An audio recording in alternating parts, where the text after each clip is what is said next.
Hello guys, this is your friend Naruto Addict 2.0 and we are back with a new fanfic. Which is What If Naruto Built Harem with Tenten, Temari, Samui, Kuratsuchi, Part 1. And if you enjoy this fanfic then please press the like button and subscribe to my channel for more fanfic like this. And now let's start the fanfic. Naruto was tied to a training log. His team had long left him there all alone, unable to get out of the ropes that bound him to the post after they had passed their little test to become full genin. He was thrown out of class the day the jutsu of getting out of rope was taught. He had struggled and struggled to get out of the ropes, but with no avail. He now hung his head, tired of fighting against the bonds. But he doesn't cry. No, tears had gotten him nowhere in the past, so what good would they do now? In his mind these words echoed. They abandoned me. It hurt. It hurt a lot. He thought things were going to be different when he became a ninja, but it looks like the more things change the more things stay the same. His stomach growling and grumbling for food. He still hadn't eaten at all. All day Naruto stayed there tied up. No one coming by to check on him whatsoever. So Naruto stayed there tied up alone with only his thoughts as they grew darker and more depressing as he felt all of his will to live leave him. What was the point when no one seemed to care about him? His supposed team didn't care about him at all, not even his Junin sensei. So again, what was the point on carrying on when there was no one there with him really? It wasn't till late at night when someone noticed him. The person jumped down and checked on him. He was breathing, but it was shallow and his pulse was steady as well, though growing fainter. They cut the ropes and Naruto fell to the ground, unresponsive. The person picked Naruto's limp body up and then carried him to the hospital, hoping it wasn't too late. Scene break. Hiruzen Sarutobi, the third Hokage, ran into the hospital with more energy and spirit that belied his real age. He turns to the Anbu that's standing guard at the door. "Where is he, Neko?" he asked in an urgent and desperate manner.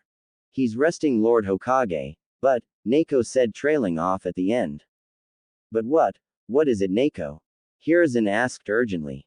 Neko shifted her stance. She was the one who found and took Naruto to the hospital and found the only doctor entrusted to care for Naruto. There was a special staff just set up for Naruto's care. The Hokage set it up, making sure that each member of the staff had an extensive background check and made sure that none of them had any hatred against Naruto due to the Kyuubi attack. "The doctor told me that it seems Naruto is losing the will to live," Neko said softly. This made the old man's face pale. It just wasn't possible at all. He never thought Naruto would lose his will to live even after all the boy has gone through. He knew Naruto had gone through a lot and he knew that all of them left scars on Naruto. Most of them not physical. He didn't think it was that bad really, but it seemed it was. It was worse than he thought. "Tell me everything, Neko. Don't leave a thing out," he said firmly. Neko then gave her full report and Hiruzen wasn't happy at all. "Neko, I know you're tired, but I have an order for you," Hiruzen said. "What is it, Lord Hokage?" Neko asked, standing up straight. "Get Kakashi here right now. I don't care if you have to tie him up and drag him here. I want him here now," Hiruzen barked. Neko bowed and shunshined away. It didn't take long and she returned with Kakashi, who looked perplexed and bewildered. He was in a shinobi bar with the rest of the Junin senseis having a drink and telling one another stories about their team's tests and stuff. He was then grabbed and dragged away from his fellow Junin by Neko without even seeing her at all. She had dragged Kakashi by the back of his collar all the way to the hospital, ignoring Kakashi's questions. "Ah, Kakashi," Hiruzen said in a displeased fashion. What is it, Lord Hokage?" Kakashi asked, standing up straight. "Well, Kakashi, I thought you should know that one of your students is here in the hospital," Hiruzen said. Kakashi's eye widened. "Who?" he asked. "Naruto," Hiruzen said. "But how? I left him today and he was all right," Kakashi said. "That was hours ago, Kakashi. Neko, tell him," Hiruzen said as he needed to calm himself. Neko told Kakashi about how she found Naruto tied to the same post he had tied him to during the day. Kakashi was shocked upon hearing this. He couldn't believe it. He should have been able to get out. It's an easy jutsu to do to get out of ropes. It's a jutsu taught at the academy, the one-eyed Junin said. Apparently the teachers at the academy had hindered his studies more than I thought, Hiruzen growled. I apologize Lord Hokage, I didn't know at all. If I did then I wouldn't have left him or I would have gone back to check. I didn't know, Kakashi said. You didn't know. Kakashi, you watched over the boy in your time in Anbu. You saw how he lived, what he had to put up with. You should have known his life wouldn't be easy and now he seems to have lost the will to live, Hiruzen said. Kakashi felt like he was punched in the gut. Yes, he did know about Naruto's young life. He should have done more, be more observant. This was all of his fault. He had failed. He felt horrible, more horrible than he had ever felt in his life it seemed. I am taking Naruto off your team Kakashi, Hiruzen said. But Lord Hokage, Kakashi started. No, you've shown how you treat Naruto. He's no longer under your care. If Naruto survives he will placed somewhere else. You're dismissed, Hiruzen said without any room for discussion. Kakashi slumped away and out of the hospital. Scene break. Inside Naruto's mind he stood huddled on a small patch of land surrounded by a huge dank sewer. His knees drawn up with his arms wrapped around holding them in place by his chest. His forehead resting on his knees. He was all alone, like always. He didn't even look up when hearing the echoing growls. He just didn't care anymore. Everyone would be glad he was gone, no one cared about him at all. No one. The light in the sewer seemed to grow dimmer and dimmer as Naruto's thoughts turned darker and sadder. Damn it. Damn this village to Hades and Tartarus. Look at what it's done, a deep growl said. Yes, this village has done much to this poor innocent soul. He was even rejected by those that were supposed to be called his team. The ones that could give the boy new hope. But not all is lost my kitsune, an angelic voice said. What do you mean? The boy has no will left. I can feel his life and mine slipping away and I'm fighting for the both of us and I'm losing, the kitsune said with frustration. Yes, but remember even in the darkness there will always be thin beam of light yearning to break free, the angelic voice said. The kid has no light. He has none, the kitsune said. He does, he has light, but it's just a small sliver. We need to find a way to make it grow, the angelic voice said. How? The kitsune asked. I'll have to pull a few strings and mess with fate, the angelic voice sighed. And you're upset about that? You're God for heaven's sake. You can mess with anything and anyone you like, the kitsune said. Yes, but I'll be breaking my own laws that I've set not to interfere with the mortal realm, the angelic voice said. But this boy, you know he has a destiny that can't end now. He's far too damn important to be lost. You can say that this is an urgent need. None will argue with you on that. They all know how important the boy is, the kitsune said. You're right kitsune. You're right. But I must make the right changes or everything will fall to darkness which even young Naruto can't prevent, the angelic voice said. I will follow whatever you do my lady, the kitsune said.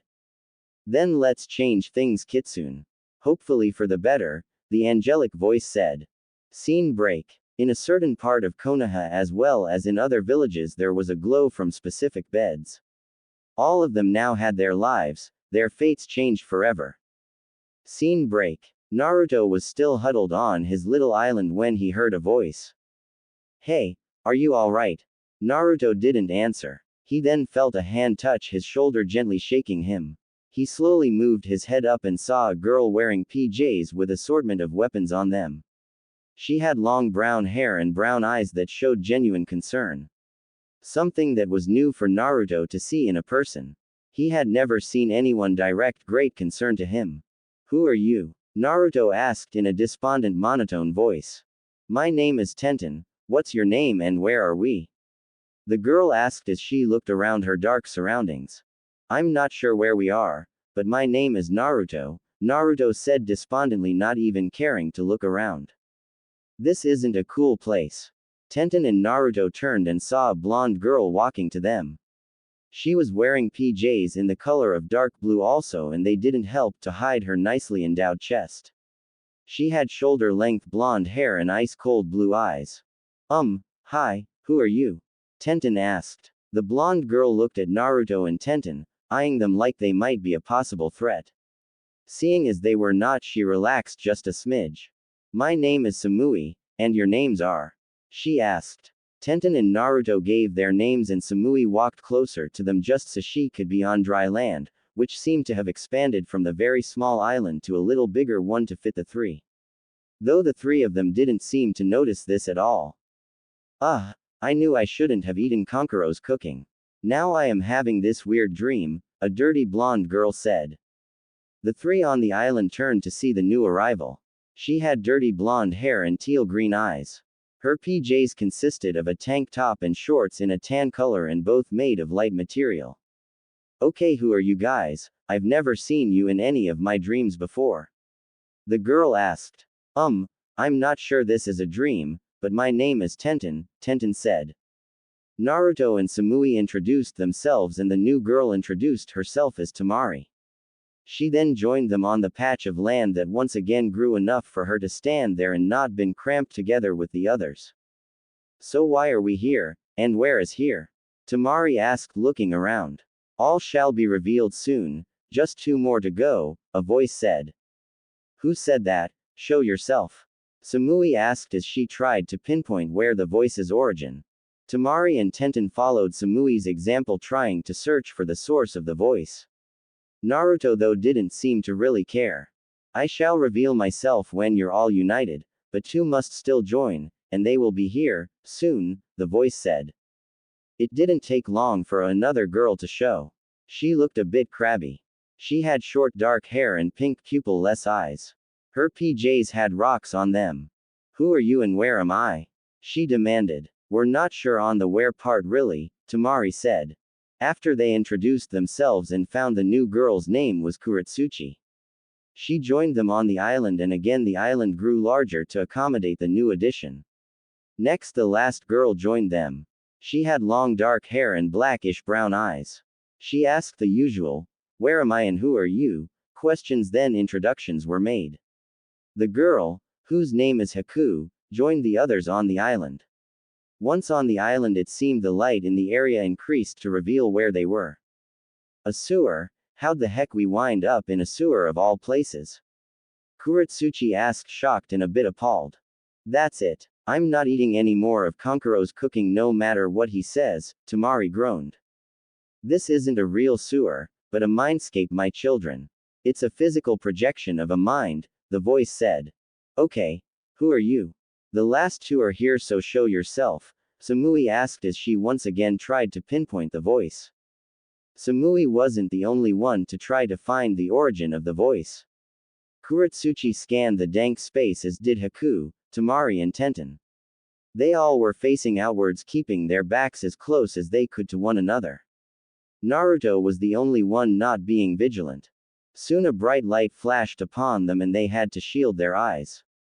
Once the light faded they saw what they could only describe the most beautiful woman they'd had ever seen. She had gorgeous golden-colored hair done in ringlets. Her body was perfectly proportioned, which made all the girls a bit envious. She had deep blue eyes that were like 2 flawless sapphires that twinkle like they were under display lights. Hello my children, she said with a smile. Who are you? Naruto asked staring at the woman with awe. Ah, Naruto. My child. You are a very special boy, the woman said smiling at Naruto. How do you know my name? Naruto asked fearfully. I know many things. I know all of your names and what's been going on in your lives so far, the woman said. That's all good, but you haven't told us your name, Kuretsuchi said crossing her arms. No, I haven't, the woman said chuckling. My name, well, I wasn't really given a name and actual name like you were, but you all know me as God. This stunned the group. They were talking to God. This had to be some sort of trick, an illusion. Yeah, it had to be some creatively complex genjutsu of some kind. That or the weirdest dream any of them ever had. A few tried to dispel the genjutsu with no success. This kind of amused the great deity as she watched the girls try to dispel her. I assure you you're not dreaming or under any genjutsu whatsoever. But your lives have all been altered from the courses that I've had set for each of you, God said. What do you mean? Samui asked. I've changed the course of your lives for a simple purpose. For Naruto's benefit, God said. This had all. Then girls turned to Naruto for answers. Naruto cowered and returned to his huddled ball. Don't hate the boy for this. He's had more than enough share of hate in his young life, God said, reprimanding the girls. The great deity then began to explain to them all about Naruto's harsh life so far. She projected movies of Naruto's memories as visual aids like a film on a projector. Naruto felt ashamed and wanted it all to stop. He didn't want to remember all those bad memories. He didn't want anyone to see what he had been through since it was private. They were his burden and no one else's. The beatings, the dirty looks, the way he went for a days going hungry and had to scrounge around in the trash for something to eat. All of it was on display. Meanwhile, the girls just watched with tears in their eyes at how people could treat Naruto like that. She then told them about what had been sealed within Naruto. You're going to get trouble. The old man made it a law against telling anyone, Naruto said. God laughed and her laughter was like beautiful music. I don't think the Hokage has the power to punish me, young one, she said with great mirth. Oh, yeah, is there a name I can call you? It feels weird calling you God, Naruto said, rubbing the back of his head. The girls looked at Naruto with scandalized expressions. Naruto, do you know who you're talking to? Tenten hissed. I'm sorry, but it just feels weird, Naruto mumbled. It is all right, Tenten. I can see the oddity of just being called God all the time. You can all call me Sophia, the immortal being said. Okay, so Sophia. Why are we here exactly? You showed us Naruto's memories, but haven't told us the actual full reason. Kuretsuchi asked. Ah yes, for that I need to show one more memory, then I'll explain, Sophia said. The memory shown was the day of the Genin test. The girls watched the test with interest and shook their heads at Naruto's brash attitude and knew they would need to change that. It then hit them as to why it would be them to change Naruto, but putting that issue aside as they then watched Naruto get left behind by his team after the test. I can't believe they did that. Especially the Junin sensei, after going on all about teamwork and his code of, those who disobey rules are trash, but those who abandon their comrade are lower than trash. He's a hypocrite, Tenten raged. Yes, that was totally not cool, Samui said in agreement. I thought Konoha Nin were supposed to be all big on teamwork and crap. That just shows they don't listen to their own stuff, Kuretsuchi said. His team is no better. He's got a damn fangirl and that boy. I don't know, but there's something about him that rubs me the wrong way. I just don't like him, Temari said. Both aren't worthy of being Genin. The girl is going to get killed on her first mission out of the village, and the boy. There's something dark about the boy I can't really place, Haku said. Naruto jumped up to defend Sakura. Naruto, why do you defend her? She hurts you physically and emotionally. She doesn't deserve the feelings you try and show her, Temari said. But, Naruto muttered. She is right, Naruto. Sakura Haruno isn't worth your time. That is why I selected these girls. They are more than worth your time, and they are all strong in their own right as well as beautiful too, Sophia said. The girls blushed at being complimented by the deity. Naruto slumped to the ground. Now, to why you're here. After the despicable display by Naruto's team, he had begun to lose all hope, his will to live. That act was the final nail in the coffin. He remained tied up all day and late into the night until a ninja found him and took him to the hospital. Naruto was on the verge of falling to utter darkness and death till I decided to intervene along with a friend of mine, Sophia said. A huge cage appeared that made the girls wonder why they hadn't seen it before. In the cage was a man. He had long red hair tied in a simple ponytail, wearing a kimono with dancing foxes on it. Behind him was 9 lovely tails swaying back and forth. Hey, who are you? Naruto asked loudly. This got him bonked on the head by both Tenten and Temari, though their hits weren't even a fourth as hard as Sakura would hit him. Ow, that hurt, Naruto whined. You don't need to shout Naruto, Temari chided gently. Tenten just nodded in agreement with the dirty blonde. Fine, but who's the guy? Naruto asked in a more quieter voice as he rubbed his bruised head. I'm surprised, Kit. I've been inside you practically since you've been alive, really, the man said with a smirk. You're the Kyuubi, Naruto shouted. Again he was bonked on the head by Tenten and Temari. Use your inside voice, Naruto, Tenten said sternly. Naruto grumbled as he rubbed his head again. I see you're already teaching the kid manners. He needs them since he has none whatsoever. Though I don't really blame him since no one has ever taught him any to begin with, Kyuubi said. He was amused by the girls already trying to teach Naruto manners. I don't understand. I thought you're a bloodthirsty demon bent on utter destruction. Tenten asked. Oh that. Well, I only get like that when I've had a bad day or too much to drink or someone really pisses me off. Normally I am very peaceful when I am left alone and all, Kyuubi said. Neither the girls or Naruto really knew what to say to this. Kitsune, I believe it's time to begin teaching them, Sophia said. As you wish, my lady, Kyuubi said, bowing to the deity. Scene break. Inside Naruto's mind, he and his girls got trained. For Naruto it was a total rebuilding. The girls, Kyuubi and Sophia, had to tear down everything Naruto knew and start from scratch. Sophia helped by producing a plant and giving the girls shears. This bush is Naruto's whole being. I gave you the shears for you to prune off all the parts he doesn't need and leave the characteristics that he should keep, Sophia said. But how will we know what to prune? Haku asked. You will know, Sophia said mysteriously. The girls all looked at one another, then shrugged, and then they gently and carefully began to work. It was amazing how coordinated they were together even though they hadn't known each other for very long.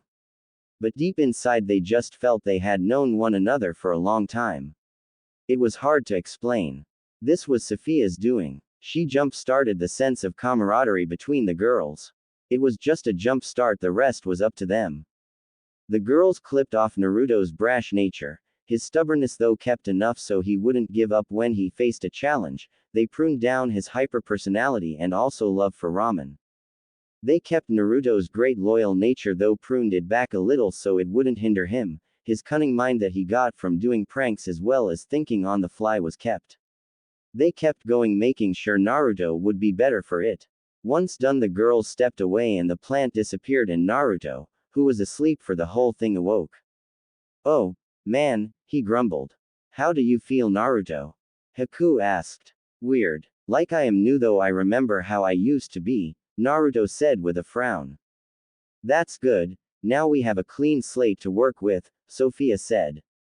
Yes, the kid will be able to learn things better without all the baggage he's had before, the Kyuubi said. Naruto learned manners to begin with, then he went on to what was taught at the academy.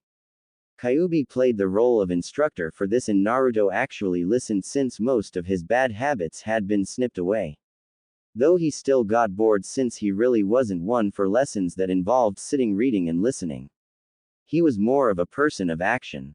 Meanwhile, Sophia had the girls get to know one another since they'd be spending a lot of time together. With that, the girls asked for some different clothes since they didn't want to just wear their PJs. Sophia told them to think what they wanted to wear and it shall be done. So each girl thought about what they wanted to wear and they were dressed in the apparel they thought of. They all chose their outfits they wore as kunoichi. I have a question, Sophia, Tenten said. What is it, Tenten? Sophia asked. Why did you pick a girl from each of the 5 major villages? Tenten asked. The other 4 girls were curious about this as well.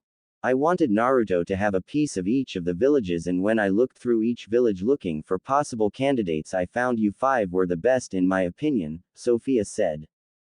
But though I am from Kiri, I'm not a shinobi. I am running with Zabuza and he's a missing nin, Haku said. Your heart is pure, Haku. That's why I chose you. That's why I chose all of you. You all have pure hearts and souls. Even though a few of you have taken lives for your duty, you never taken an innocent one that would darken your soul, Sophia said. The girls nodded. But why me? Iwa and Konoha aren't friends due to the last shinobi war. Kuretsuchi asked. What a better way to bury the hatchet than to have such a union. I've heard and seen many mortals do this custom to cease feuds, Sophia said. The girls had to nod in agreement with this. The Hyuga clan won't be pleased with this. They don't like Kumo due to what we tried to do, Samui said. Ah yes. That, Sophia said with a small frown. What do you mean? Haku asked. Samui then explained how the previous Raikage tried to kidnap the young Hyuga heiress so they could breed their own Byakugan. Haku blanched at this. There are many dirty dealings in all of the villages. I am saddened that so many souls are tainted with such darkness, Sophia said sadly. After Naruto got his education, he then began training as a shinobi in the proper way.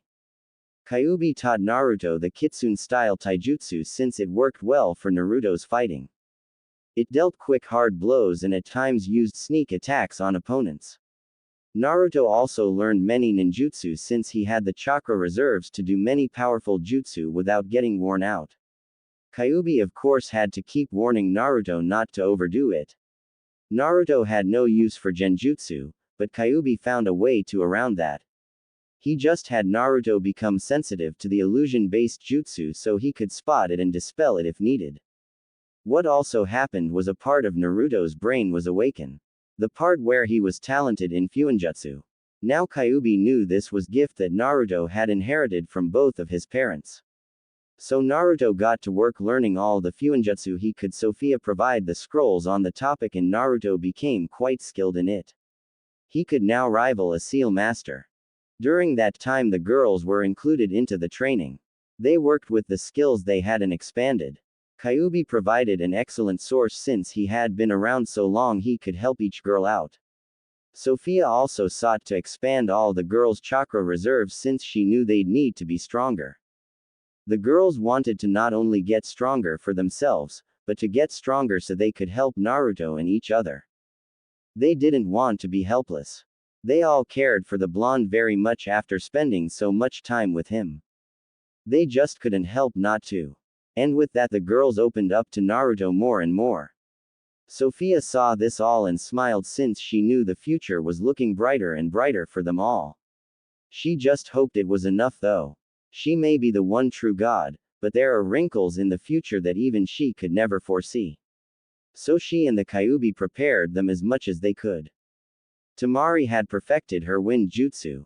It helped that Sophia topped up Temari's affinity to wind so Temari could do it using very little of her chakra it seemed. She used her big fan and two smaller fans that were for close combat. With that Temari got drilled in taijutsu, which wasn't one of her strong suits. She was taught a taijutsu style she could use in conjunction with her wind chakra. She released a bit of wind chakra with every strike to deal more damage to her opponent. Temari didn't care for genjutsu and was taught how to dispel it. Her taijutsu style she called Gale Force style. Haku's Hyoten bloodline was increased to the max by Sophia and she learned all of her family's jutsu from Kyuubi who knew many ice jutsus, some that even the Yuki family didn't even know. She was also taught wind and water jutsus too. She also learned more medical jutsu by Sophia since Kyuubi wasn't one to really know that stuff. He healed himself so didn't need to know any healing jutsu. Haku also learned taijutsu, which was one of her weak points. Kyuubi found a style that would work for her. It was called the Shiva's Wrath style. Kyuubi picked it up somewhere though he wasn't sure where, but it worked for Haku. Haku's use of Senbon needles were amazing and she had great accuracy. This of course led to contest of skill with projectiles against Tenten. The matches always came out a draw. Tenten's accuracy was now amazing. She could hit a target with her eyes closed. She got a lot better with the rest of her mighty arsenal of weapons too. It helped that Kyuubi knew how to use each one and instructed her how to use each weapon to its full potential. Sophia made sure that Tenten branched out though. She told Tenten that it wouldn't do her any good to just be good in one thing and that all ninja shinobi and kunoichi were at least somewhat skilled in several areas. So Tenten worked on getting her taijutsu up to par as well as ninjutsu too. Genjutsu was difficult for her since she didn't care for it much. As for her ninjutsu she learned she had a water affinity and was taught by Haku and Kuretsuchi as well as Kyuubi. She also got more help in her fuinjutsu since she just knew how to do storage scrolls. Samui's skill with her tanto was excellent as well as her lightning jutsu. She used them both effectively. Kyuubi and Sophia helped Samui in her training with Kyuubi giving her scrolls to work from so she could use her tanto more efficiently than before. Sophia used her vast knowledge to give Samui lightning jutsu as well as up Samui's lightning affinity to the max. Kyuubi didn't know many lightning jutsu since he preferred his fire-based ones more. Samui though needed work on her taijutsu since it was average. She wanted to get better with it since she knew that was an area where she lacked. She had little bit of genjutsu, but not a whole lot. She only used it to distract her opponent really. Kuretsuchi had some work cut out for her when they found out she had 3 nature affinities.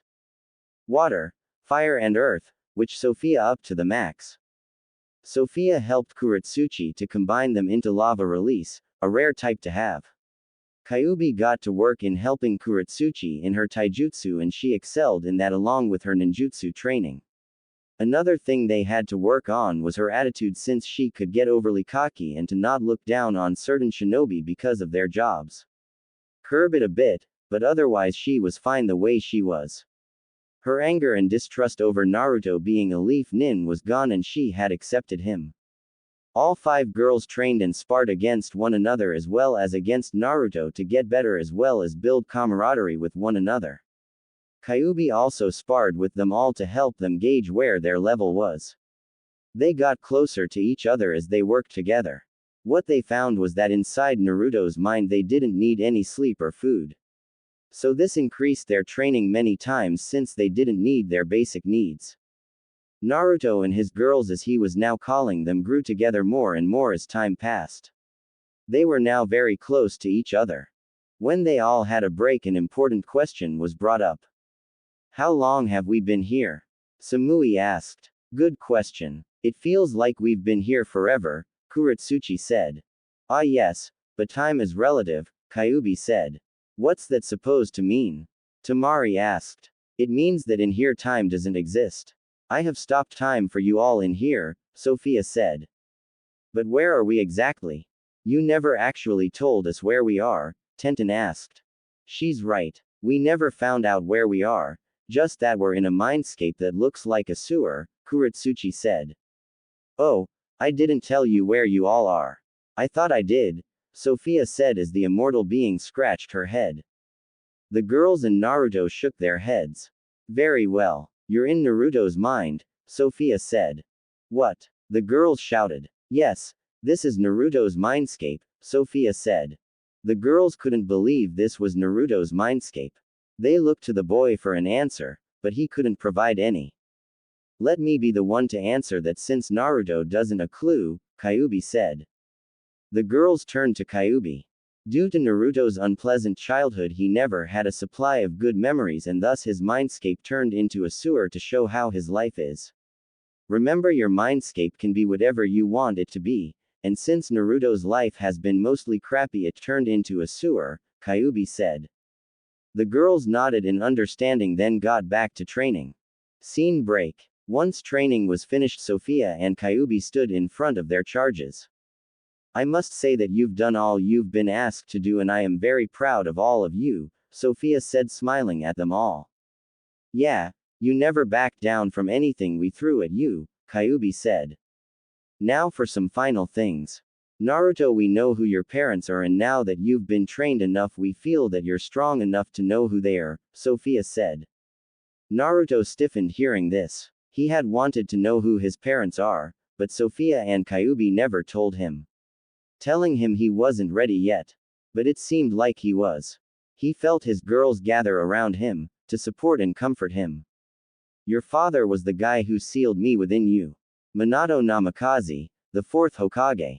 And your mother was Kushina Uzumaki, my jailer before you, Kyuubi said. Naruto was shocked. His father was the one that sealed Kyuubi inside him. He was the reason that he was beaten, spat upon, never had any friend nor any good food to eat. He felt rage boil within him, but that ended quickly since he was mixed with emotions of now knowing who his parents were. And to now know that his mother held the Kyuubi before him. It was all very shocking. His girls were shocked hearing all of this, but they resolved to help Naruto. Even Kuretsuchi, after finding about who Naruto's father was. She knew Naruto wasn't his father even if they looked alike, and now knowing it wasn't just an odd coincidence of some kind. But her feelings for Naruto hadn't wavered at all. This just showed how much she has grown. Now you must all return, but never fear. You shall be reunited soon, Sophia said. Soon everything turned white. It was so blinding that the six of them shielded their eyes. Scene break. Naruto awoke groggy in the morning. The first thing he noticed was all the training he had done within his mind had made it to his physical body. He was surprised by this, then he saw a note on the top of his blankets. He took it and opened it. Naruto, you are already awake by now. As you can see, your body has grown with the training you did in your mind. Think of it as a little gift from me so you don't have to work back up to the level you were at in your mind. Both you and your girls received the same gift. Don't worry about seeing them since you will be, soon. Sophia. Naruto blinked at the letter, then as soon as he finished reading it the paper dissolved into nothing. This made him sigh and wonder what he was going to do next. Soon the doctor came in to do his morning checks and was shocked to see Naruto awake, but smiled. Hello Naruto, glad to see you're up, he said, not even acting startled about Naruto's new appearance. Hey doc, when can I get out of here? Naruto asked. The doctor chuckled. He knew how much Naruto hated being in the hospital. I just have to do some checks and then I'll have Miko give you some breakfast, then you should be ready to be discharged, the doctor said. Great. I can't wait to see Miko, Naruto said with a smile. The doctor did his checks and was surprised at the results he was getting. He did them 3 times and got the same results. He needed a better medical opinion. He thanked Naruto and left. Soon after, Miko came in along with the Anbu Neko. Naruto greeted Neko and Miko happily since he remembered them both. Neko for watching over him when he was younger, and Miko, a nurse that was on staff specifically to check Naruto. Neko checked the food to make sure it wasn't poisoned. Could never be too careful. After the food passed clear, Naruto ate and chatted with Miko about what she was doing in her life. Soon Naruto finished and Miko left. Naruto Uzumaki, you're to report to the Hokage after you've been released, Neko said. Right. I'll go see the old man, Naruto said, getting up. Neko nodded and left. Naruto got changed in his orange jumpsuit, vowing to get new clothes as soon as he could. While in his head his girls drilled into him that wearing orange wasn't very ninja-like. Scene break. Hey old man, Naruto greeted. Hiruzen looked up and smiled, then he noticed the changes to Naruto's appearance. Naruto was a bit taller than he was. Now he was on equal footing with the rest of his former classmates in height. Plus there was this aura around the blonde that Hiruzen couldn't exactly place. The Naruto in front of him was still the Naruto he knew, but he felt that he was different somehow. Like he went through a rebirth of some kind. Also the fact that Naruto looked just like his father now, with bits of his mother peeking through too. Hello Naruto, I'm glad you're feeling alright, Hiruzen said, smiling. Yeah, so when can I get back to my team and start missions? Naruto asked. Ah yes, about that. I've decided to remove you from your team, Hiruzen said. Naruto was shocked. What? But what am I going to do? He asked. I did this with good reason, Naruto. Your Junin-sensei is responsible for you and your teammates, and that means everything. What Kakashi did was inexcusable. He left you tied to that post without even a second thought at all, Hiruzen said firmly. But what am I going to do? I need a team, Naruto asked, frowning. Lord Hokage, if I may. Neko asked. Go ahead Neko, Hiruzen said. Neko appeared and stood at attention. I wish to be Naruto's instructor. I know he has much potential and wish to help him reach it, Neko said. You do realize that if you do this, Neko, you'll be retired from Anbu, right? Hiruzen asked. I do, sir. I've been mulling over retiring from Anbu anyway, and this is a perfect chance, if you allow it, sir, Neko said.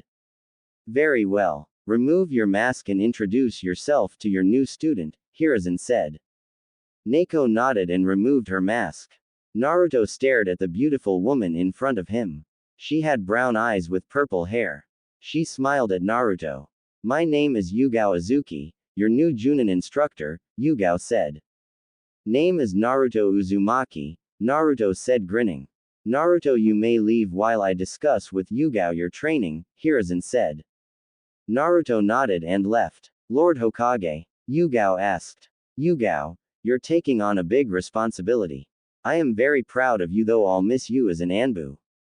Please do whatever you need to do to not only keep Naruto safe, but train him to be the best shinobi he can be, Hiruzen said. I will, Lord Hokage, Yugao said, bowing.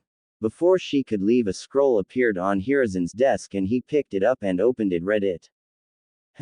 It seems that Naruto has had some training already and this means some changes will have to be made, he said. What do you mean, sir? Yugao asked, confused. Hiruzen motioned Yugao over to read the scroll. She was surprised to what she was reading. This will change a great many things. Naruto walked around the village feeling pretty good. He wanted to head to the nearest training ground to try out his new skills he now has. It was cool doing them in his mind, but to now actually have a chance to use them awake meant they were truly real.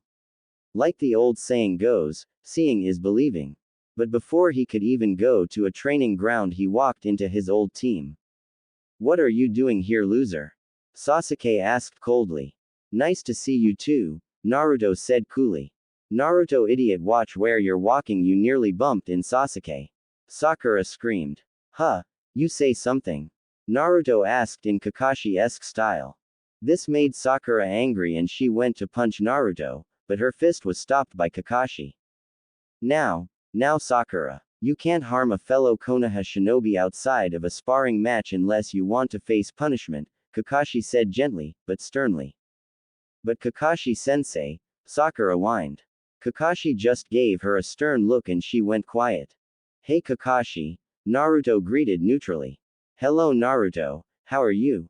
Kakashi asked, though he was still hurt that Naruto was no longer on his team. He knew he'd have to make it up to Naruto somehow, some way. Doing good. I just came back from the old man's office and got a new sensei, Naruto said. I see, so who is it? Kakashi asked curiously. His mind already working on possibly talking to whoever Naruto's new sensei was to be included in Naruto's development somehow to clear his conscience of being such a horrible sensei to Naruto just hours of Naruto becoming a full-fledged genin. Her name is Yugao Azuki, and she used to be an Anbu, Naruto said. Kakashi nodded. He knew her well enough and knew she would do a better job than he had done. As much as it pained him to say. But pushing that aside, he made a mental note to talk to Yugao sometime in hopes she'd let him help teach Naruto sometime in the future. He knew he could still teach Naruto something.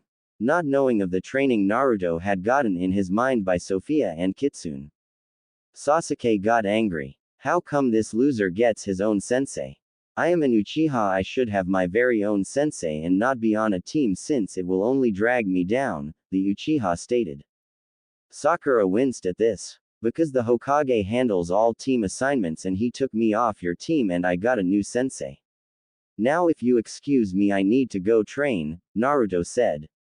Sasuke glared at Naruto's back and was about to follow when he was nabbed and dragged off by Kakashi to report after their latest mission. Scene break. Naruto got to a training ground and smiled. Now time to try out my new skills, he said.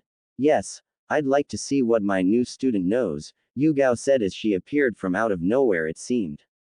Hey Yugao-sensei, Naruto greeted. Hello Naruto, now let's see what you can do, Yugao said. Naruto nodded. Yugao watched and was amazed at what Naruto was doing. Naruto was really good in his Kitsune Taijutsu style. Yugao tested Naruto in all areas before they stopped to rest. She found that Naruto was very skilled and even better than what was written. She had her doubts when she read the scroll, but testing Naruto had diminished those doubts all away. Now she couldn't wait to teach Naruto and maybe learn a few things as well too. She knew that she could expand on Naruto's skill more. The entire training ground was a wreck by the end of the assessment. You are very well trained, Naruto. Sophia and that Kitsune person did a good job, Yugao said. How do you know that? Naruto asked worriedly. Don't worry, Naruto. The Hokage received a scroll detailing what has happened to you. He labeled it an SS rank secret like your tenant. Only you, me and the Hokage knows, Yugao said. Naruto relaxed and nodded. Now, I know this is late, but we should introduce ourselves and stuff like you did with your last team, Yugao said. Naruto nodded. I'll go first. My name is Yugao Azuki. My likes are swords, learning kenjutsu, and my boyfriend Hayate. My dislikes are perverts and people who look down on kunoichis. My hobbies include moon watching and learning new kenjutsu styles.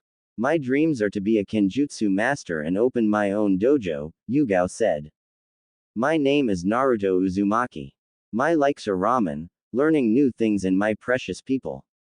My dislikes are how long it takes for ramen to cook, perverts, and those who can't tell a differences between a scroll and what's sealed inside it. My hobbies are pranking and working on new seals. My dreams, well, to be honest, I don't know what my dream is anymore, Naruto said. I thought it was to be Hokage. Yugao asked, remembering when Naruto was younger and him shouting his dream to the world. Yeah, but now things have changed and I'm not so sure anymore. Naruto frowned since his dream for so long was to be Hokage, but now that he had girls who saw him and liked him, he didn't really feel like he needed to be recognized by the village as much. He still wanted to, just not like before. His girls saw him and that felt just right and enough for him. It's alright, Naruto. I'll help you find a new dream, Yugao said. Thanks, Yugao-sensei, Naruto said with a smile. Good. We are now Team 11 inches, Yugao said. Naruto nodded then frowned. But I thought all teams have to have 3 genin and a junin sensei. He asked. Yes, usually, but the Hokage after reading the scroll decided to make a changes in your case. He feels that if you have teammates then that would lead to questions that neither he nor you could really answer or want to, Yugao said. Naruto nodded. Now, I believe you need some clothes befitting a shinobi, Yugao said. Naruto nodded and looked down since his old orange jumpsuit had been put through the wringer during his training. The orange jacket was ripped up that he had to take it off with the orange pants just a few notches down from that. Not to mention his girls drilled into him that he shouldn't wear so much orange since it was likely to get you spotted on a mission and killed. He still liked orange, but knew to tone it down a lot. He followed Yugao into town. Yugao took Naruto to a weapons shop called the Dragon's Claw. In the shop's window was a sign that showed that they only served shinobi clientele. They entered and Naruto froze. At the counter was a bun-haired girl. It couldn't be, could it? Sure. She told Naruto that she lived in Konoha like him, but to see her, meet her in the flesh right off the bat. He wondered if Sophia had something to do with this. Tenten was bored. Today she had a day off considering she and her team had come back from an escort mission. The mission was basic and simple without any real hassle unless you include dealing with her psycho sensei and teammate and her other brooding emo-like teammate. But now she was manning the counter wishing something good to happen. This morning when she awoke she was surprised by her body change. She read the same letter Naruto got and just shrugged. Thankfully all of her clothes still fit including her kunoichi outfit, which consisted of a pink sleeveless shirt and dark green cargo-style pants. She really didn't want to have to go through the pain of buying all new clothes. She was a girl, but shopping wasn't her thing unless she was shopping for ninja stuff, like weapons. Hello Tenten, minding the store today? Yugao asked with a smile. Hi Yugao, yeah, I still think Dad does this because he's too lazy to do it himself, Tenten said looking up at Yugao, who was a regular customer. Her eyes turned and then widened when she saw Naruto. Yugao noticed this and hoped there wouldn't be a problem. Tenten got up and walked to Naruto then, well, she glomped him. She glomped the life out of him. Naruto was wheezing for breath. His face turning from his usual flesh color to red then to blue as the lack of air was building up. He was tapping Tenten's arm hoping she would get the message. Finally Tenten released Naruto and smiled wide. It's so great to see you Naruto in the flesh, Tenten said. Yeah, but you could have greeted me a little softer, Naruto said, gasping for air as his face slowly turned back to his normal coloring. Hey, sorry, Tenten said as she rubbed the back of her head. You two know one another? Yugao asked, eyeing the two genin. Tenten wasn't sure what to say, but Naruto jumped on it. It's okay, Tenten. She kind of knows about Sophia, he said. Tenten just nodded and the two told Yugao how they knew each other, though an abridged version. This flew the former Anbu for a loop. Sure, she knew that Naruto had 5 girls, but the scroll never told her or the Hokage who they were, just that there were 5 of them and each of them were from one of the 5 hidden villages. She didn't know who the girls were at all. All she and the Hokage got was, aside from knowing 5 girls were to be with Naruto, was all the training he had gotten. But that was all. Okay, that's good to know, Yugao said. So why are you here anyway, Naruto? Tenten asked. Oh right, I need some new clothes, Naruto said. Alright, come with me and I'll help you out, Tenten said. About 45 minutes later, Naruto was dressed in his new shinobi outfit. He wasn't sure why it took this long of a time to get his clothes. I mean, it should have just taken like 5-10 minutes tops. But no, Tenten seemed adamant in helping him by having him try on several articles of clothes, mixing and matching them. She'd mutter and then frown and go back to get more for Naruto to try on. Naruto felt like a doll and Tenten was playing dress up with him. But the end result was good. Naruto was dressed in black cargo pants that had a stripe of rust orange running up both legs with several pockets for storing things. He had a weapon pouch on each leg that not only held kunai and shuriken, but also senbon too. He had on black combat-style boots that had seals on them to keep them quiet. They were also a lot more durable than most shinobi sandals. He had a white shirt underneath with an armor-like gray shirt on top of it. The armor would react to chakra, making it harder and stronger in certain areas or the whole body if needed. On his hands were fingerless gloves with a metal plate, and with the introduction of chakra, spikes would be raised in the metal surface. That all looks good, Tenten said as she tapped her chin, looking over at new look Naruto donned, but it's still missing one thing. I'll be right back. Naruto let out a long groan that meant he wanted this to end, and end now. Yugao just sat back watching all of this with great amusement. Watching Naruto being used as a dress-up doll. She had to fight back laughing since Naruto looked very displeased in his situation, but did nothing to stop Tenten for doing it. Oh, this would be great teasing material for later. Back in the rack of clothes, Tenten was looking for what she thought would complete Naruto's new outfit when she spotted something. She pulled it out. It was a blue and gray long coat that looked kind of like the one the 4th Hokage wore.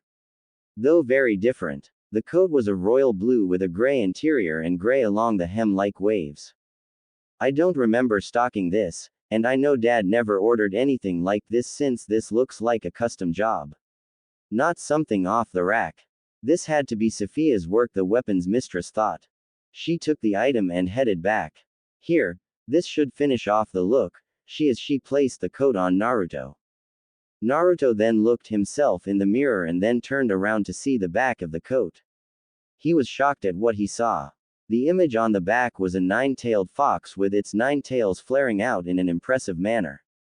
Around the fox's tails was the 5 symbols of the 5 elements with angel wings attached to them. On each of the shoulders was a blue swirl. The inside of the coat had pockets for more things, and Naruto knew he'd make use of these. What the? He asked. I think this was Sophia's doing, Tenten said. Naruto just nodded. He then got some pairs of the same clothes and Tenten rang it up. So how much, Tenten? Naruto asked. 2,970 ryo, Tenten said. I made up the number. Naruto gulped as he wondered if he had enough, but Yugao stepped in. The Hokage gave me a draft from his office. Just fill out the amount and it will be paid from the Hokage's own coffers, she said. Tenten nodded and filled out the amount and then gave it back to Yugao to give to the Hokage. Naruto let out a breath of relief. So Naruto, when can we see each other again? Tenten asked. I'm not sure, Naruto said. He then explained to Tenten about Yugao being his new sensei and everything. Tenten frowned. I am sure I can talk to Guy into doing some joint training together, Yugao said. Thanks Yugao-sensei, Naruto said with a smile. Yeah, thank you Yugao, Tenten said smiling too. No problem Naruto, Tenten, Yugao said smiling right back at the two. Scene break. Days later, Naruto and Yugao trained together with Yugao working hard with Naruto. Sure, Naruto had got his training in his mind and he was a very well skilled in many things outside because of it, but Yugao provided more help to Naruto, giving him new situations that he or his girls never practiced in. Yugao wanted to make sure Naruto knew how to fight in almost any kind of situation and to use his head more. She had a good deal of practical experience and it was different for Naruto training with Yugao than when he trained with his girls, Kyuubi and Sophia. Plus the fact Yugao was a different kind of teacher and that meant the same thing he might have learned from Kitsune wouldn't be the same when Yugao taught him. So it not only reinforced what Naruto knew, but it was different in a way too. You're getting better at reading the terrain and thinking quickly in a bind Naruto, Yugao commented. Thank you sensei, Naruto said as he dodged a slash from Yugao's katana. Yosh! What amazing flames of youth! This stopped the two's training and Naruto saw what he would consider one of the strangest sights ever. Before them was a tall man wearing green spandex and orange leg warmers. He wore a Junin flak jacket that was left open and his hitai with a red cloth tied around his waist. He had black hair styled in a bowl cut and the biggest, bushiest eyebrows he had ever seen. Sensei, are those real? Naruto asked quietly so only Yugao could hear him. They are and there isn't just one, Yugao said answering in the same method as Naruto. What do you mean? Naruto was cut off as he saw what could only be a mini-me that stood by the original though minus the flak jacket and the cloth of the headband wasn't red, but the common blue. His eyes widened. No way, he shouted. Tenten and another boy followed. Tenten smiled and waved at Naruto while the boy just brooded. Great, another freaking emo. I wonder if he and Sasuke have some kind of fraternity together. Naruto thought. Hello Guy, Yugao said. Hello Yugao, I see you and your student is brimming with flames of youth, Guy said. Yugao shivered at this. Yes Guy, and these must be your students, she said. Yes, I'd like you to meet my youthful team. This is my protege Rock Lee, his flames of youth will take him far, Guy said as he grinned with a tooth ping. The boy Rock Lee just had to imitate his sensei in pose, which made it creepier. This is Neji Hyuga of the Hyuga clan. He's a prodigy of the Hyuga clan, Guy said gesturing to the moody boy. The boy, Neji, just grunted a greeting as he looked bored with what was going on. Like he had better things to do. And this is Tenten, she never misses. She's 10 out of 10 every time, Guy said. Tenten just sighed. And I'm Konoha's great green beast, I am Might Guy. Guy said as he struck a good guy pose. Rock Lee of course had to copy this too. Yugao rubbed her temples. She could only handle Guy so much like every other shinobi in the village. There was only so much you could take of the over-eccentric and exuberant Junin. Well Guy, Lee, Neji, and Tenten. I'd like you to introduce my student. Naruto Uzumaki, she said, I am Yugao Azuki. Yosh. It's a pleasure to meet you Naruto, Guy said. Hi, Naruto said. It's great to meet you Naruto, I hope our meeting will spark the great mighty flames of youth within you like it has done me, Lee said. Naruto stepped back a little not wanting to get infected by whatever this, youth, thing was. He certainly hoped it wasn't contagious. Sensei, what are we doing here? Neji asked in a tone that stated he was bored here. Neji, we are here to do some joint training with Naruto here. I am sure we can stoke the fires of youth within him, Guy said though he had a slight frown on his face due to Neji's attitude.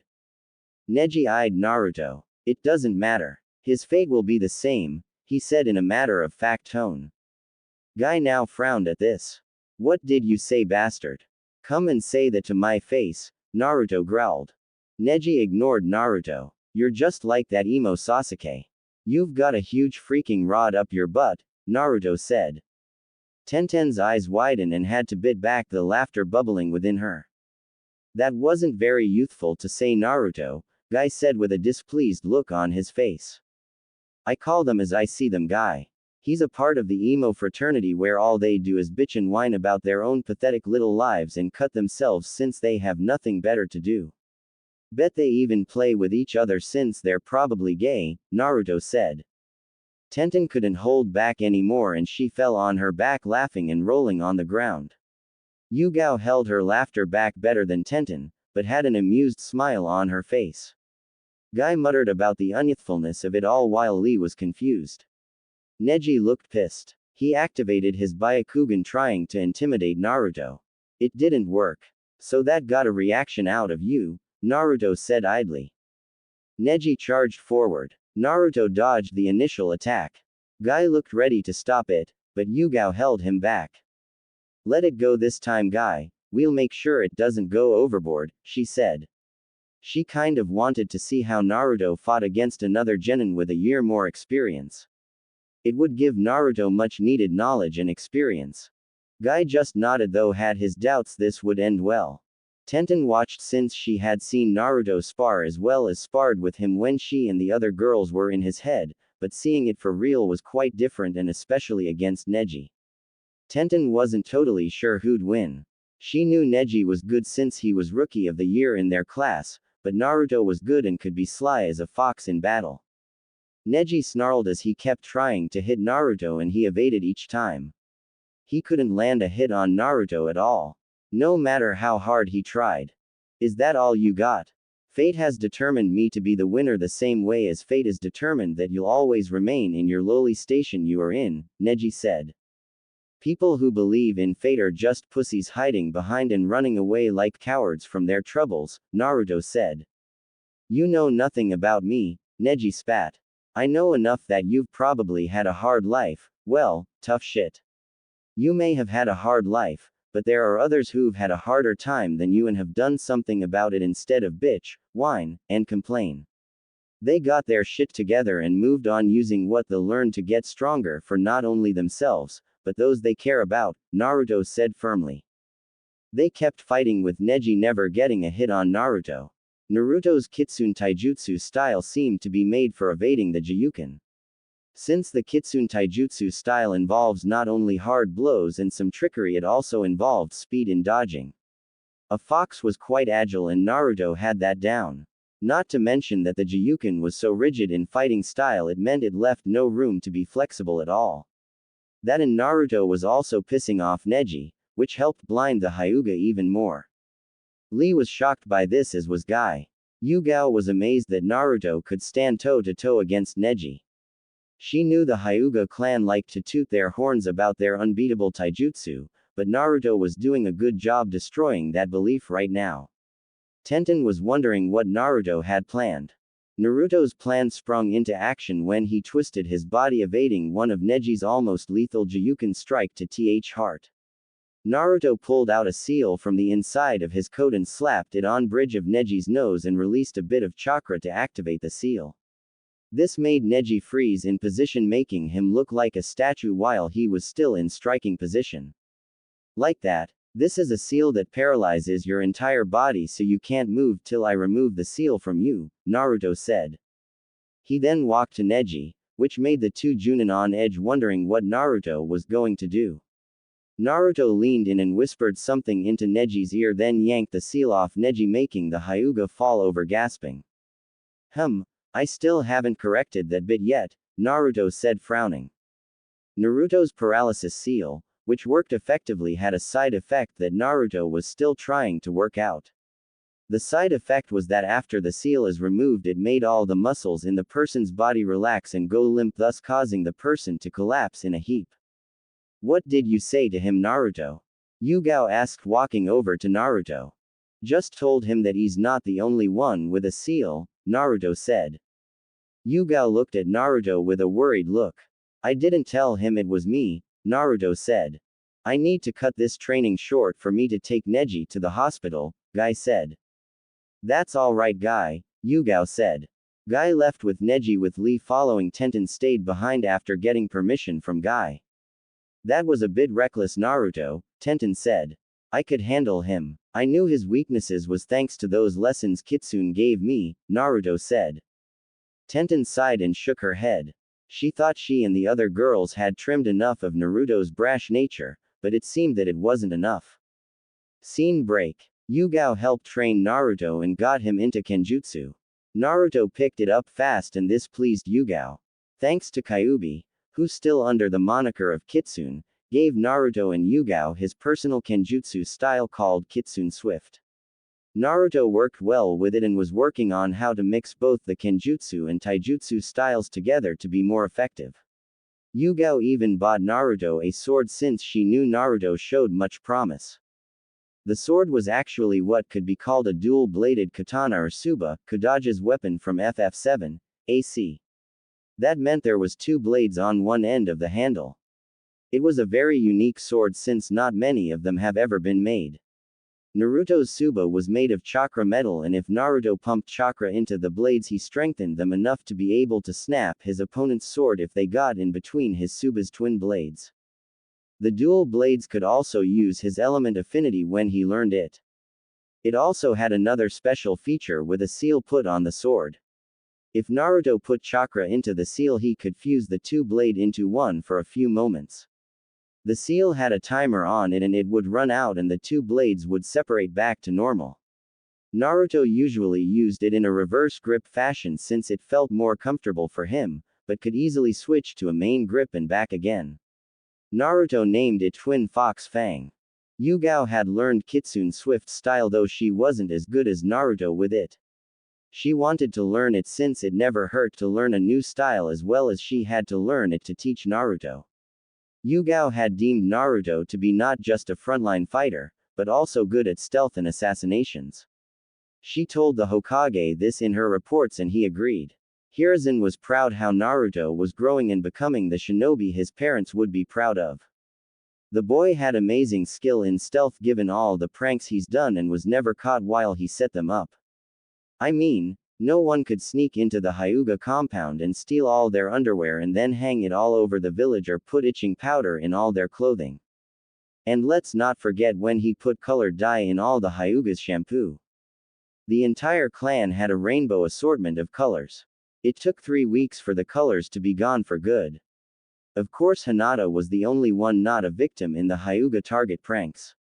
Then there's the time he drew on all the masks of all the Anbu too. No one knew how Naruto had done this and not get caught in the process. And last him painting the Hokage monument in broad daylight without anyone noticing till he was done and those were just a couple of Naruto's pranking highlights. Yugao had Naruto use the Kage Bushin to do D-rank missions so they could work on training. They got the record of most D-rank missions done in a day and hold the record for most D-rank missions completed for a rookie genin. Yugao and Naruto were in the middle of training when the Hokage via Anbu called them in. They arrived with Team 9 already in the office. After Naruto's little fight with Neji the two sat down and Neji's outlook had been changed. He was still the same somewhat, but he wasn't going about fate and was even encouraging Lee in training. Though not as enthusiastically as Guy. Neji has been trying to make amends with his cousin Hinata and the main branch, especially after his uncle gave him a letter that his father wrote. He was still a work in progress, but had made great strides in a short period of time. "We're here, Lord Hokage, what's the emergency?" Yugao asked. "Ah yes. Team 11, you are here to go with Team 9 to Wave. I got a message from Kakashi stating that their mission, which was AC rank has turned to an A rank after encounter Zabuza Momochi. They are in need of backup," Hiruzen said. "Don't you think 2 teams is a bit overkill, sir?" Yugao asked as she looked at Team 9. "Not really. You, Team 11 have a separate mission. Team 9, you are to go to Wave and assist Team 7 in any way possible," Hiruzen said. "Yes, Lord Hokage. Our brilliant flames of youth shall not fail you. We will go and help my eternal rival and his team and show off our dazzling flames of youth to our enemies." Guy proclaimed, then struck the good guy pose complete with tooth ping. He then dashed off shouting about youth at the top of his lungs, leaving a huge trail of dust in his path. Neji and Tenten sighed as they hung their heads in utter and total embarrassment. while Lee copied Guy in pose and tooth ping. Then he dashed off after his sensei, leaving his own trail of dust and his own overly loud proclamations of the greatness of the springtime of youth. Neji and Tenten followed out, heads down, still feeling so embarrassed even though they should be used to this by now. Hiruzen thankfully had learned how to block out Guy's shouting while still being able to listen to Guy. He then turned to Naruto and Yugao. Yugao, this mission you and Naruto will have is an assassination. Do you think he's ready? Hiruzen asked seriously. Yugao thought for a moment then nodded. Naruto stayed quiet the whole time since he knew this was his sensei's decision and he'd abide by it. He is, sir, Yugao said firmly. This made Naruto's chest swell with pride in the confidence that Yugao had in him. Excellent. Get packed and meet Team 9 at the gate, Hiruzen said, then dismissed them. Scene break. Both Team 9 and 11 headed to Wave with great speed. They didn't have a civilian with them, so they were able to get to Wave in no time. They got to Tazuna's home thanks to some directions from a villager. When they got there, they were greeted by a woman named Tsunami, who was the daughter of the bridge builder. They found Team 7 in the living room. Kakashi on crutches along with Sakura and Sasuke with a new boy that had taken Naruto's place, his name Mocha. He's a civilian and became a genin, but was put on reserve due to being the odd one out of graduates. He joined Kakashi's team after Naruto was taken off. Sasuke and Mocha looked a bit beat up, with Sakura not looking too good either. Kakashi-sensei, why are they here? Sakura shouted. Everyone winced at the super loud shrill tone. I called for backup, Sakura. We're in over our heads with Zabuza, Kakashi said. I'm an Uchiha. I don't need anyone's help, Sasuke said. Sakura got hearts in her eyes as she fawned over Sasuke and how cool he was. Mocha rolled his eyes as he sat back. Please tell me I wasn't like that, Neji whispered to his teammates. Not at all, Neji. You didn't have that kind of attitude, Tenten said. Neji sighed in relief. You were just all emo about fate and crap, Tenten said happily. Neji dropped his head. Cheer up, Neji, you are no longer like that. You've let your glorious flames of youth explode within you, Lee said. This didn't cheer Neji up at all, he just got more depressed. The three Junin decided they needed to talk about the situation. So they sat away from their students. Okay, Kakashi, what's the situation? Yugao asked. Kakashi then explained everything that happened after they left Konoha.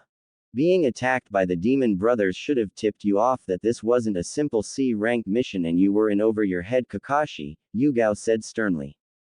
I know, but I left the decision of going on or turning back up to my team, Kakashi said. Yes, and look at what happened, Yugao said with a frown and scolding look at her fellow Junin and her former Anbu captain. Yosh, that was very unyouthful getting trapped in that jutsu, Guy said. Yeah, I'm a bit rusty, Kakashi said, rubbing the back of his head. Well, you have Team 9 to you back up. Naruto and I have another mission, Yugao said. And what mission is that? Kakashi asked curiously. We're to eliminate Gato, Yugao said. You think Naruto is ready for that? Kakashi asked. I do, Kakashi. I have trained Naruto long and hard. He's ready for this, Yugao said firmly. Kakashi wanted to say something, but he knew it wasn't his place at all to question a fellow Junin about their training methods or about the ability of their students. While the Junin were talking, the genin were sitting off to the side. Mocha looked listless and bored. In the academy he tended to be by himself and never made any friends with the other kids. Sasuke sat there glaring and trying to size up Naruto as well as looking at the sword Naruto now carried on his back. His eyes scanned over Team 9, eyeing each one, wondering if they could be possible opponents. He looked over Tenten since she was a girl. But he saw possible strong opponent in Neji since he knew as a Hyuga Neji was strong though not as strong as him, and Uchiha of course. As for Lee, Sasuke wasn't sure what to think. Sakura was fawning over Sasuke and glaring at Naruto.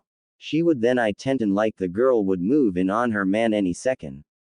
Sakura wasn't about to let that happen and would fight for her man even though she was an utterly pathetic fighter. Neji was sitting patiently waiting for the Junins to finish. He heard all about Sasuke from Naruto, and after seeing a glimpse of Sasuke in the village and up close now, he agreed with Naruto. Sasuke was a moody little emo with the biggest, rustiest kunai shoved up his butt. Lee was barely containing himself from exploding in a rant about youth. That, and he had professed his undying love for Sakura, which made the pink-haired girl hide behind Sasuke. Lee then began his, "I shall win your love," rant before Tenten shut him up with a knuckle sandwich. Tenten was getting her first real look at Naruto's former team. She looked at Sakura with disgust. She hated fangirls.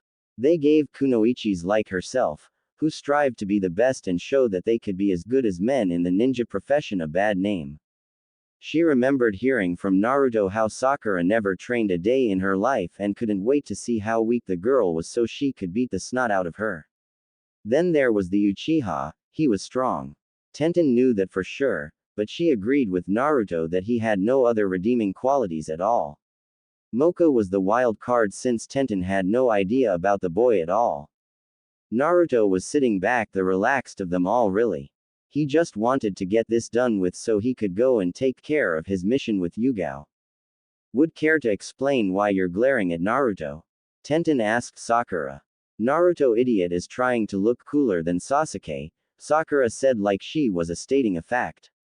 Which he is so not, she added in a snobbish tone. Tenten paused for a moment, then burst out laughing at this. She couldn't believe that was what this pink-haired girl was thinking. Neji rolled his eyes and thought, typical, fangirls. What's so funny? Sakura shrieked. I'm sorry, but Naruto isn't trying to look cool for anyone, Tenten said as she tried to get a control of her laughter. What do you mean? Look at what he's wearing. But it doesn't matter since Sasuke is still cooler, Sakura said firmly. Tenten stopped laughing and glared at Sakura. Yes, Tenten had to agree with Sakura that Sasuke looked cool. But that was all. Sure, he was strong and only member of his clan, but so was Naruto. And besides, Naruto in her opinion was so much cooler than Sasuke no matter what. Sasuke may look cool, Naruto is cool through and through. Not to mention Naruto actually had a personality unlike Sasuke, who just had three setting really. Emo, super emo and really super emo. You're a fangirl, aren't you?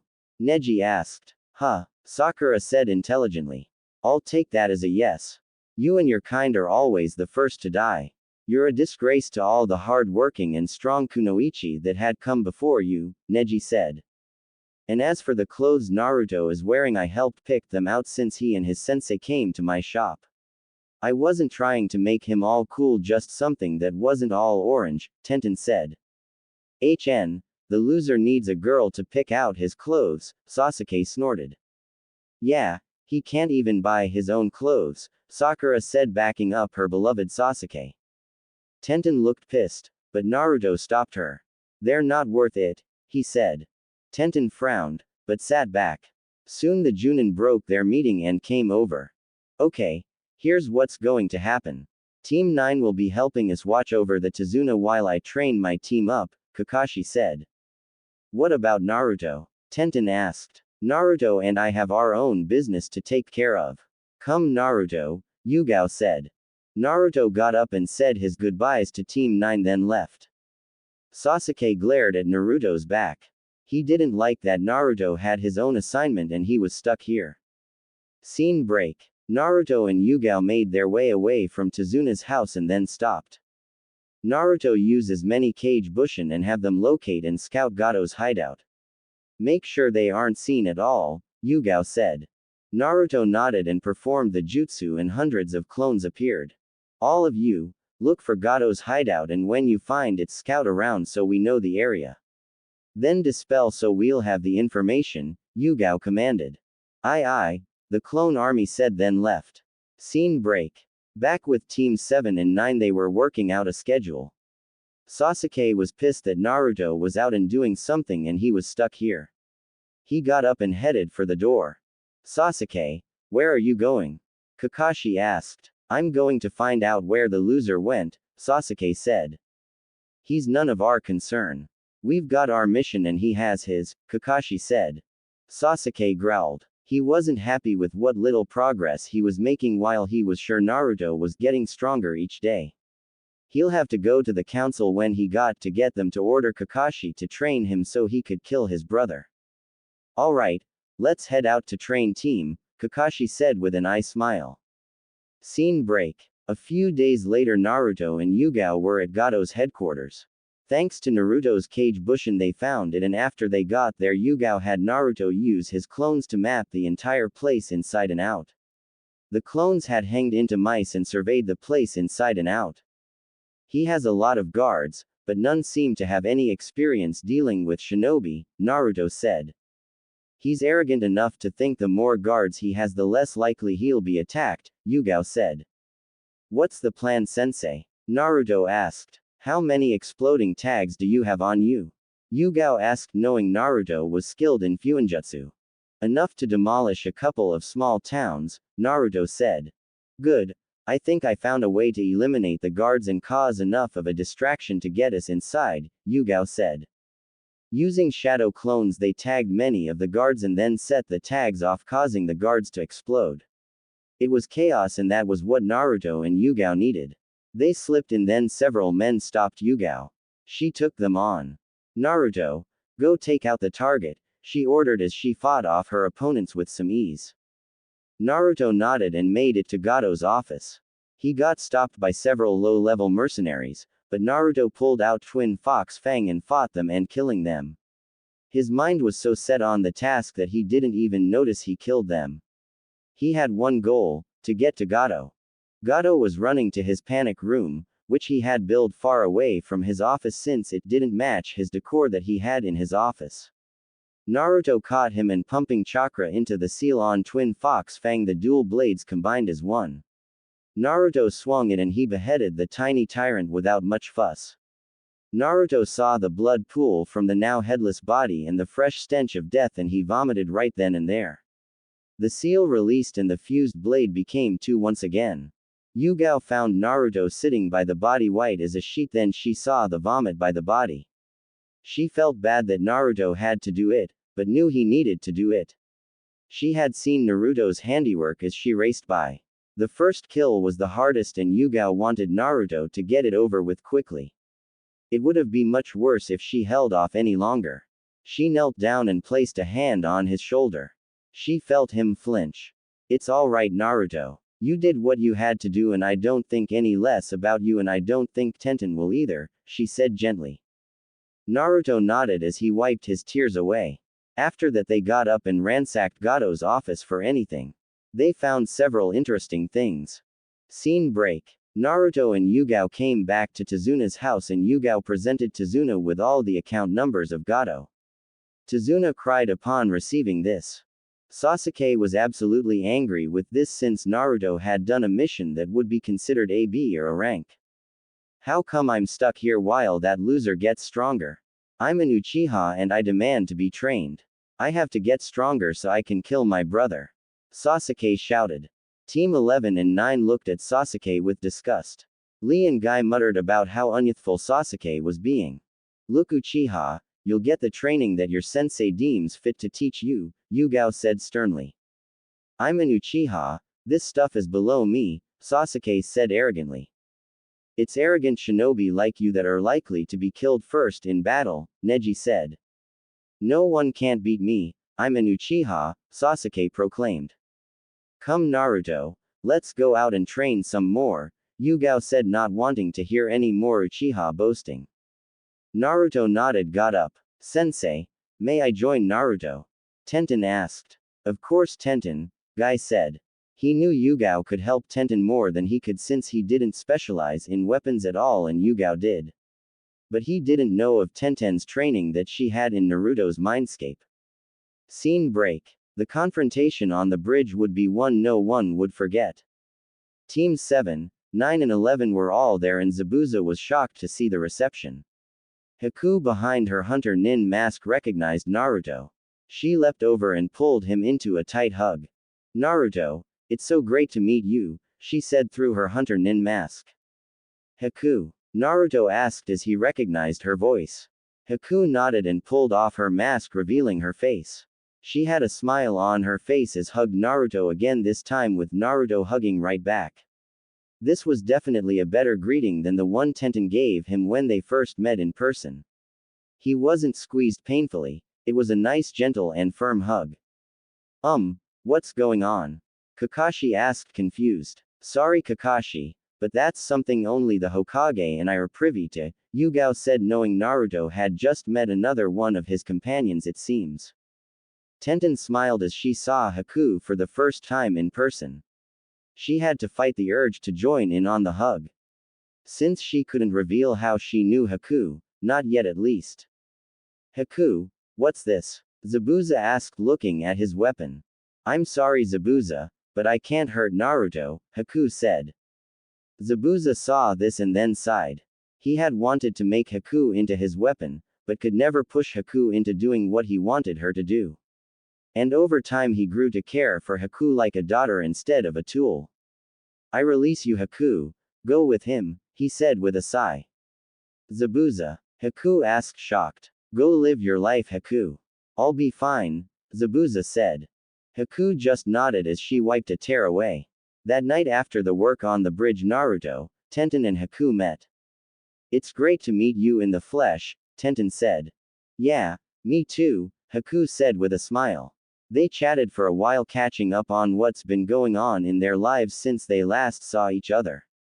So that's two, I wonder how I'll meet the other three. Naruto asked. Tenten and Haku thought the same thing. The bridge was getting finished and Yugao decided it was time to leave. Team 11's mission was over with. Haku joined Naruto and Yugao back, with Yugao sending a note back to the Hokage. So Naruto said goodbye to Tenten and then headed back to Konoha with Yugao and Haku. It was decided that Team 9 would remain in wave with Team 7 since they might still need backup if any of Gato's forces were left and might try something. Yugao and Naruto highly doubted this since they took care most of them, but as a shinobi you could never be too careful. Naruto, Yugao and Haku stood in front of the Hokage. Ah, Team 11, it's great to see you back, and who is this? Hiruzen asked. Yugao gave her report and told who Haku was. Haku was surprised that they knew about her and the other girls. She turned to Naruto and smiled at her. This put her at ease since if Naruto wasn't worried then that meant he trusted them. So she'd trust them. I see, and Haku was never an actual shinobi, right? Hiruzen asked as she stroked his beard as he smoked his pipe. No sir, Haku said. This is perfect. Yugao, would you mind if I put Haku on your team? Hiruzen asked. No sir, Yugao said, shaking her head. Excellent, Hiruzen said, then began the paperwork. He tossed Haku a headband and she placed it on her forehead. Congratulations, you're now a shinobi of Konoha. May the will of fire burn forever within you, he said. Thank you Lord Hokage, Haku said, bowing. After that Haku was set up in an apartment next to Naruto's. Scene break. Naruto sighed as he got back to his apartment. He tossed his stuff nearby and slumped to the couch exhausted. Tears began to leak from his eyes. He had killed. He couldn't get over it, he had killed, and multiple times too. Did that make him a monster or something? Even after spending so much time with his girls, in his mind he still had some lingering self-doubts. He could feel himself tremble all over as more tears spilled from his cheeks. He cried himself to sleep that night. The next day Naruto got up not feeling like himself. A knock on his door jarred him from his zombie state. He answered it and found it was Haku. She walked in and pulled him into a tight hug. Haku? He asked in a croak. Sophia told me last night in my dream about what you did, Haku said as she began rubbing his back. Naruto just broke down again. He thought he had cried enough last night, but it seemed that he had more tears. Haku just hugged Naruto and took them to the couch to be more comfortable. They sat there with Haku comforting him as much as she possibly could. When Naruto had settled, Haku went to cook something for Naruto and herself. She was happy that Naruto had food in his cupboards. She had to thank Yugao for this. So Haku made a nice meal for them both and Naruto spilled out how the mission went. When he was finished, Haku was holding his hand tightly. Yugao-sensei is right Naruto, Haku said. Naruto looked up. You did what you had to do. You stopped an evil man and saved a village. The ones you killed, they were just bandits and mercenaries and they'd just commit some other evil deed if you didn't stop them when you did. I don't think of you any less, nor would Tenten or any of the other girls. You're the same Naruto we got to know, nothing has changed at all, Haku said. I'm not a monster. Naruto asked. No, you're not, Haku said gently as she gave Naruto's hand an extra squeeze. Naruto smiled, his first smile since he had killed. The rest of the day Naruto and Haku spent together relaxing and for Naruto to heal some more. Haku went shopping herself since she didn't do much yesterday. Scene break. A few days later Naruto and Haku stood in front of Yugao at Team 11's regular training ground. They had been off duty since it was standard procedure to do so after such a mission. Okay, I know Naruto knows what you can do, Haku, but I need to know what skills you have, Yugao said. Haku nodded. I am very skilled in my Hyoten bloodline and I am a trained medic nin too. I use Senbon needles mostly and my accuracy with them are perfect. My taijutsu is also very good, she said. Yugao nodded. She'd have to tell the Hokage about Haku's bloodline, but that was later. Alright, we're going to spar and train for today and tomorrow we'll go on missions, she said. So Yugao sparred with Haku and got a good sense on how good Haku was. She knew she shouldn't be surprised by what Haku can do since she was trained just like Naruto had been, but it was still amazing. At times during the spar Yugao had to loosen the restrictions she placed on herself when she saw how good Haku was. She never went full out on Haku since she knew Haku wouldn't be able to handle it, but by letting go a little it helped her figure out where Haku was. After the sparring session Haku healed all the injuries sustained, then Yugao had Naruto and Haku spar a bit, though she knew Naruto and Haku knew each other well. Scene break. A few days later, Team 11 got a mission, which was a simple C rank. This one was to head to Kumo to deliver a message. Yugao nodded and took the message that would be given to the Raikage. After packing they arrived at the gate to leave just as Team 7 and 9 entered. Well, hello. Leaving? Kakashi asked with an eye smile. Yes, we have a mission, Yugao said. I see. Well, good luck, Kakashi said. Guy flashed a smile and tooth ping as he gave Team 11 a thumbs up. Neji just nodded to them and Lee copied his sensei. Sasuke glared at Naruto since Naruto was heading out of the village again. Going on another mission that should be mine, the Uchiha thought.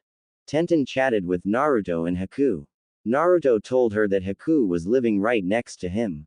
They couldn't talk long since they had to leave. So they parted ways, promising to talk when they got back.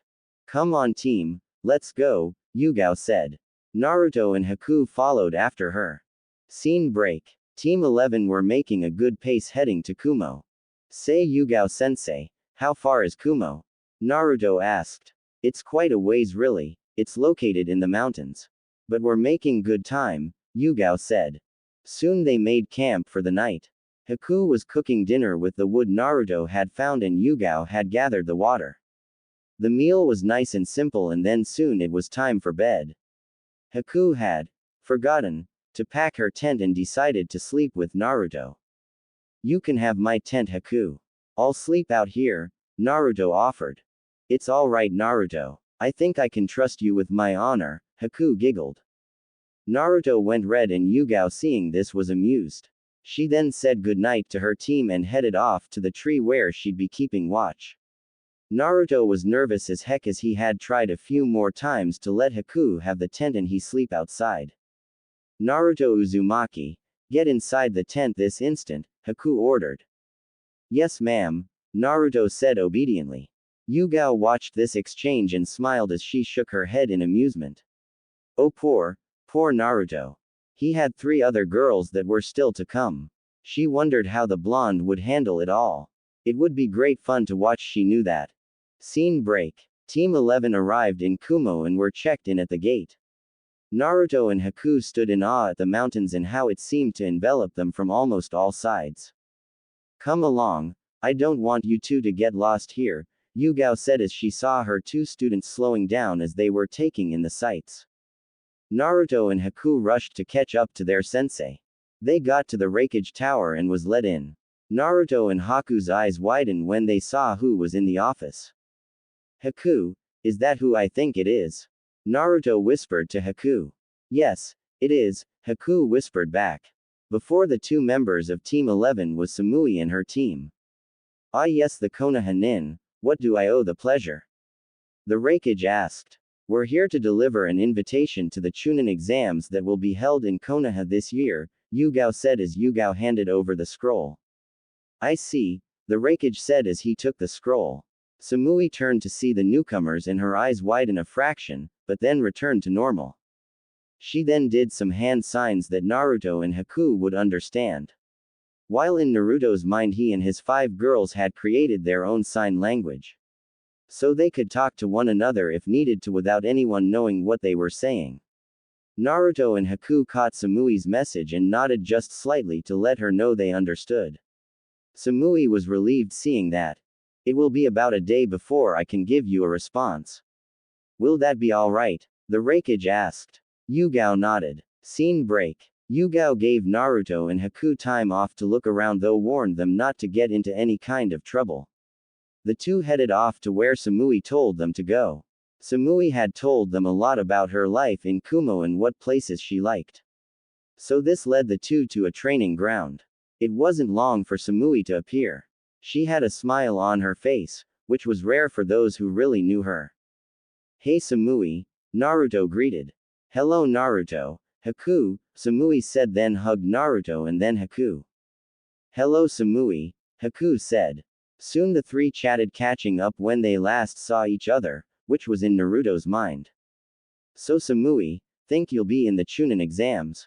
Naruto asked. Most likely Naruto. B-sensei thinks we're ready, Samui said. Great, I can't wait for you to come to Konoha, Naruto said. Samui just nodded. So Naruto, you said you've learned Kenjutsu. Let's see how good you are, Samui said as she pulled out her tanto. Naruto looked at Haku, who jumped back to play referee. He then pulled out Twin Fox Fang. Samui eyed it with great curiosity since she had never seen a sword like the one Naruto was using.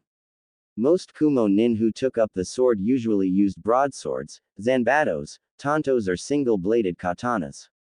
Not a double like Naruto's. And the way he held it was different too. This was going to be an interesting match and that got her blood pumping. The two faced off both in their own fighting position. They stared each other down, waiting for the right moment. Alright, begin, Haku said.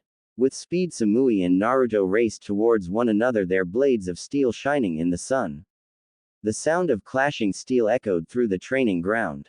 Samui and Naruto moved in almost Chunin-like speed as they clashed. Every slash Samui made was parried by Naruto and vice versa.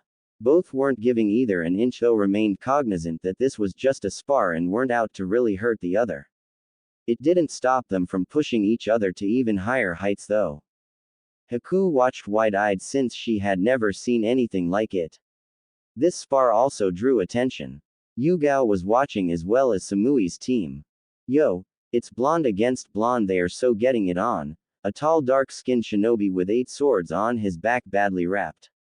A ponytailed blonde sighed as she rubbed forehead and groaned. A red-haired, dark-skinned girl was shocked seeing the fight. No way, he's actually fighting Samui on even ground, she said. A white-haired dark-skinned boy with a in his mouth watched on. But if he beats Samui then that could cause a big rift and the Raikage would demand retribution for the boy beating Samui and the Hokage will deny it and then it will cause a war between Kumo and Konoha and we'll be fighting in a great war and… Shut up Omoi, the red-haired girl shouted as she slammed her fist into Omoi's face. This caused Omoi to fall over.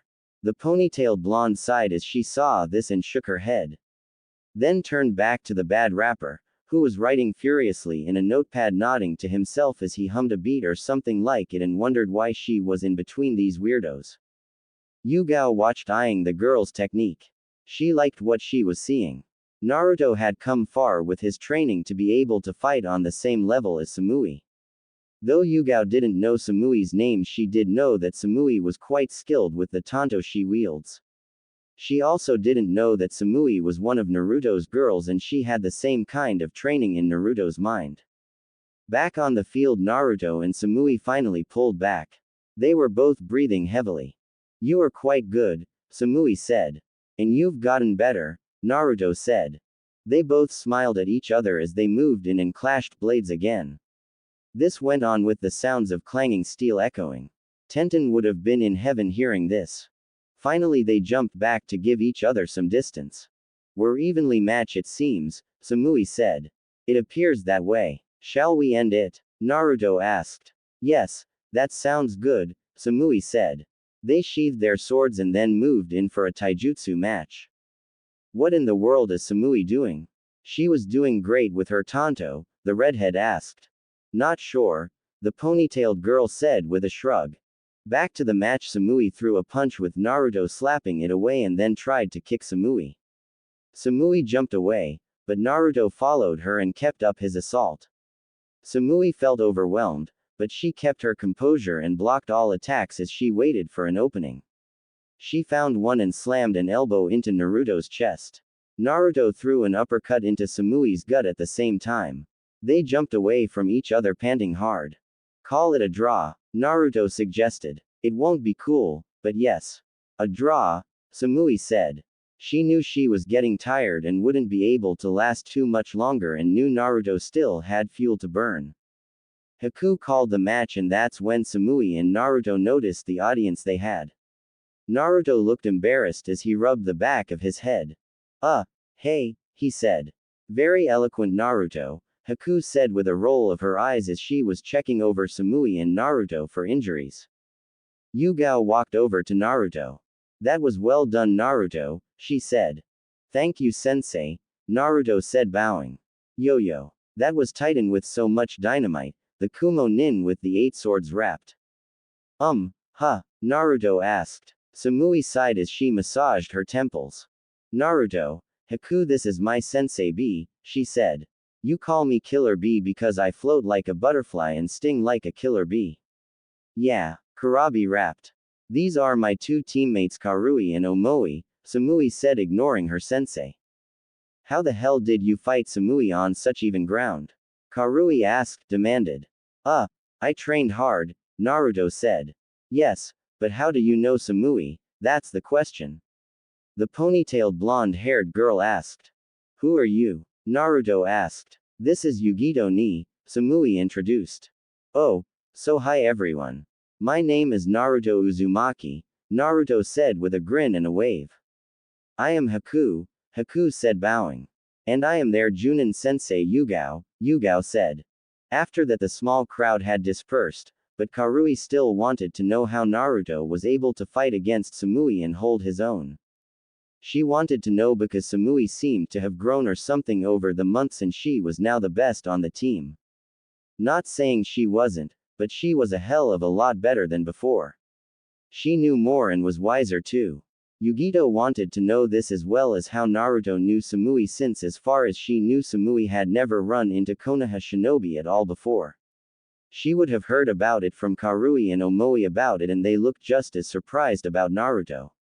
So how did Naruto and Samui know each other? "Come on Naruto, there's places I want to show you and Haku," Samui said. She pulled Naruto and Haku away.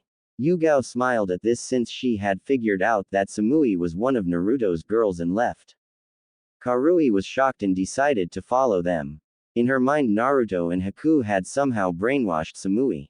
It was the only reason she could think of. So she followed the 3. She grabbed and dragged Omoi with her since she needed a witness. Omoi waved his arms in protest as he kept asking Karui what was going on, but got no answer. Yugito followed after them since she knew she'd have to keep them out of trouble. This left B standing there oblivious to everything as he kept writing in his notebook. Scene break. Samui was happy to see Naruto and Haku. She had gotten a letter from Sophia when she woke up to explain things. She was pleased she could still fit into her old clothes since buying new ones were a pain.